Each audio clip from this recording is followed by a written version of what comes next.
Here I have OPPO Find X5 Lite, and today I'm going to show you how to take screenshot on this device.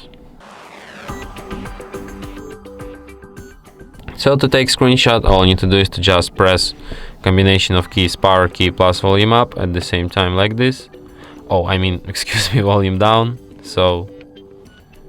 And that's how you can take screenshot. So you just like slightly press it at the same time and screenshot will be taken.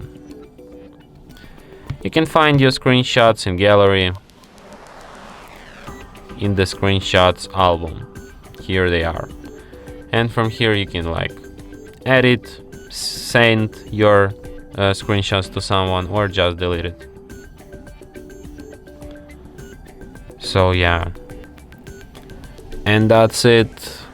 Thanks for watching. If you find this tutorial useful, don't forget to hit that like button and subscribe to our channel.